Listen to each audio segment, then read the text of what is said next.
Bukod sa kopya ng mga Statements of Assets, Liabilities and Net Worth o SALNs ni Vice President Sara Duterte, may dokumento rin mula sa Securities and Exchange Commission o SEC na natanggap ang House Justice Committee. Ito ay ang General Information Sheet ng isang kumpanya na idineklara ni VP Duterte na isa siyang stockholder sa kanyang 2024 SALN. Isa ang dokumento sa maaaring suriin sa pagpapatuloy ng pagdinig sa mga reklamong impeachment laban sa Vice Presidente ngayong araw ng Miyerkules, April 22. May puna sa naturang dokumento si Bicol Cerro Party List Representative Terry Ridon, miyembro ng House Justice Committee.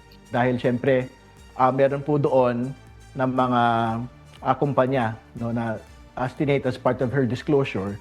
Isa po dyan yung GenCorp Industries.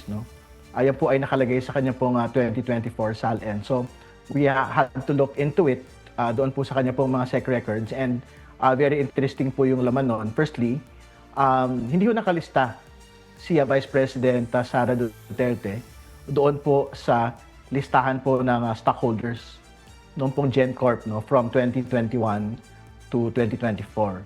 Binanggit ng kongresista ang posibleng implikasyon nito laban sa pangalawang pangulo at sa kumpanya. So, ibig sabihin, either hindi po talaga siya stockholder or stockholder po siya pero hindi po linista ng kumpanya ng GenCorp, sa SEC. So, ibig sabihin, either the Vice President perjured herself in this particular statement in the SALN, or GenCorp Industries perjured themselves when they submitted the list of stockholders na hindi po kasama si Vice President Sara Duterte. Ngayong araw, tututok ang House panel sa mga alegasyong hindi maipaliwanag na yaman ng pangalawang pangulo at pagpalya nitong edeklara ang lahat ng ari-arian sa kanyang SALN.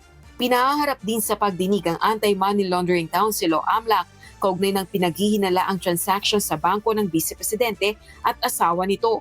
Maging si dating Senator Antonio Trillanes IV na nag-aakusa kaugnay ng joint bank accounts na dating Pangulong Rodrigo Duterte at VP Duterte kung saan umano inililipat o dinideposito ang milyong-milyong pisong halaga. Iginiit naman ni House Deputy Minority Leader at Akbayan Party List Representative Percy Sandanya na active ang isa sa mga nasabing bank account kung saan nagdeposito siya ng 448 pesos. Confirm, active yung account. Hawak natin ngayon yung deposit slip na nagpapatunay na ito, nakapag-deposit tayo sa joint account ni VP Sara Duterte at ang kanyang tatay, former President Rodrigo Duterte. Kahit na napatunayan natin active yung account, marami pa ring tanong ang gusto nating masagot. Rosa Licozo, Mahataw sa Balita Ngayon.